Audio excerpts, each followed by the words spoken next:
Informasi tentang virus corona yang begitu berlimpah bisa jadi malah membingungkan. Maka dari itu, kita memerlukan protokol kesehatan yang alurnya jelas, sederhana, dan mudah dipahami.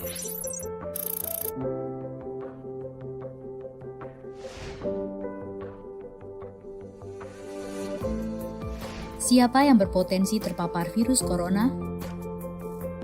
Orang yang memiliki riwayat perjalanan 14 hari yang lalu ke negara dengan transmisi lokal COVID-19 atau merasa pernah kontak dengan pasien terkonfirmasi positif COVID-19.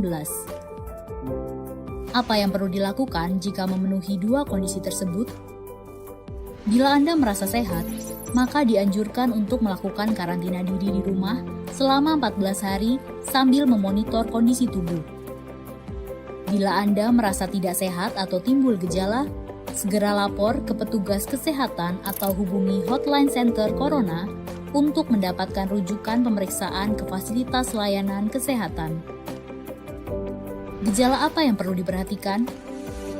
Demam melebihi 38 derajat Celcius, batuk atau pilek, sakit tenggorokan, sesak atau gangguan pernafasan. Apakah perlu langsung datang ke layanan kesehatan? Apabila gejalanya ringan, utamakan menghubungi hotline center Corona atau rumah sakit rujukan terdekat untuk mendapatkan informasi mengenai langkah selanjutnya. Sambil mencari informasi, ini yang perlu dilakukan.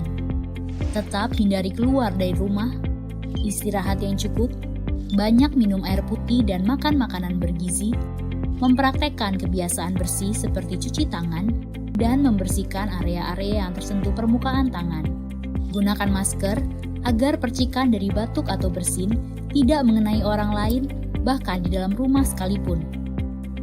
Kapan harus mencari bantuan medis tambahan? Bila gejala yang dirasakan cukup parah, misalnya sesak nafas berat, atau apabila Anda dalam klasifikasi kelompok rentan karena berusia lebih dari 60 tahun, memiliki penyakit kronis seperti diabetes, hipertensi, gangguan imun, ada riwayat sakit pernafasan, dan lainnya.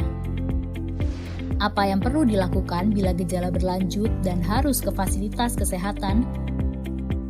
Gunakan masker saat keluar rumah. Praktekkan etika batuk dan bersin yang benar dengan menutup dengan siku atau tisu. Hindari menggunakan transportasi publik. Bagaimana tahapan screening pasien di fasilitas pelayanan kesehatan? Sebelum memberikan perawatan, tenaga kesehatan di fasilitas layanan kesehatan akan melakukan screening. Jika tidak memenuhi kriteria pasien dalam pengawasan atau PDP COVID-19, maka akan dirawat inap atau rawat jalan, tergantung diagnosa dan keputusan dokter. Jika memenuhi kriteria pasien dalam pengawasan COVID-19, maka akan dirujuk ke salah satu rumah sakit rujukan, didampingi oleh tenaga kesehatan yang menggunakan alat pelindung diri atau APD.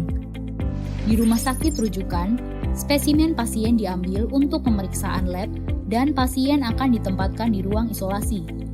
Spesimen dikirim ke Badan Penelitian dan Pengembangan Kesehatan atau Balitbangkes di Jakarta. Hasil pemeriksaan pertama akan keluar dalam 24 jam.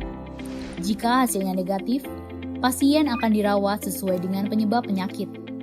Jika positif, maka pasien akan dinyatakan sebagai penderita COVID-19, diambil sampel setiap hari, dan baru akan keluar dari ruang isolasi jika pemeriksaan sampel 2 kali berturut-turut hasilnya negatif. Itulah informasi dan protokol kesehatan untuk masalah COVID-19 yang perlu diikuti oleh masyarakat. Sakit akibat virus corona dapat disembuhkan. Namun begitu, lebih baik mencegah dan tidak menularkan kepada mereka yang lebih rentan.